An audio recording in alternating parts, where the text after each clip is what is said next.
2002, one Wisconsin native won a gold medal in the 500-meter in speed skating. Casey Fitz-Randolph was the first man in Olympic history to skate under 36 seconds in that event. Now he's passing the torch. News 3's Melissa Kim caught up with him last week in Oregon, where he is helping out with the Madison Speed Skating Club. He's a good guy. Oh, he was really, really good. Just so genuine. You could tell that he is just a good human being, you know. And that organization, there were kids probably whizzing by me on the ice that were 4 or 5 years old, but there are also some older kids, too, who obviously looked to Casey for some tips and advice, and maybe even chase an Olympic dream. Remember this guy? Fast forward a few years. Okay, fine, maybe decades later, Verona native and 2002 Olympic gold medalist Casey Fitz-Randolph is still on the rink. This time with his son Sawyer next to him. Just don't ask Sawyer how cool Dad is. You know, 99.9% of the time I'm Dad, right? And what do dads know? It doesn't matter, you know, what they did or what you're talking about. They know very little. Then there are others at the Madison Speed Skating Club, like Joel Foster, who has the goods. He has the ability, in my opinion, to be, I'll say, Olympic level. You never know whether somebody's going to make it or not, but to compete with those guys. But you have to do it full time. But knows the sacrifice. Well, there's like this romantic aspect of skating where it's like, oh, anyone can be an Olympian, but I think the closer you are to them, the more you realize like that gap between you and them is pretty huge, and it is pretty difficult, but you can still see them and see where they've gone, so you can see the effort you need to put in. Just ask Casey what high school was like. Trips to Milwaukee at least 3 times a week.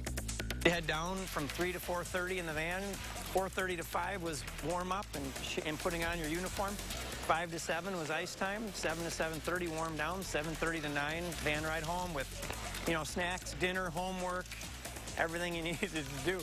You know, I truly believed that my talent was, you know, more along the lines of, let's call it all conference versus all world. And so I had to figure out, you know, a way to be successful, right? Given the tools that I was given. A lot of that's hard work. A lot of that's up here, wanting it, you know, more than anybody else. And he didn't do it alone. When you're done and you take that step back and you look back at what it took you and your family to get there, that's when you really shake your head and you say, I have no idea how or why, you know, we did that. But that little extra something, well, he had it. At Worlds, while everyone else was taking a break, I would go back up into my hotel room.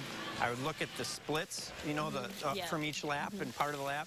I would look at my place, I'd watch video, and I'd figure out where I could come up with, you know, another 1/10 or another 500ths of a second. I mean, it was an obsession. And there's little doubt that Casey sees a little bit of that in Joel. How do you feel, like seeing a kid like this who maybe was once... Well, it makes me want to be young and in shape again, for starters. to be able to get into that position, you know. It's, so speed skating is 90% of the time, it's a grueling amount of work, and 10% of the time, it is exuberance on ice. I mean, when you rest, after you've trained really hard, when you rest and you feel good and your legs just feel, you know, powerful and explosive, that's when speed skating is at its best.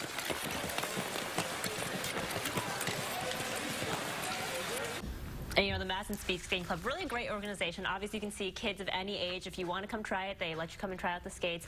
It is a lot harder than it looks, let me tell you. You're on that tiny little blade. But one thing I did learn from Casey, you see these guys with, like, gigantic thighs, you know, in the Olympics, like, really pushing in power-wise. It's not about the power, he told me. It's about the pressure that you're putting on that 400th of the blade that's, like, touching the ice. It's really a fascinating physics experiment to watch these guys skate on speed skates.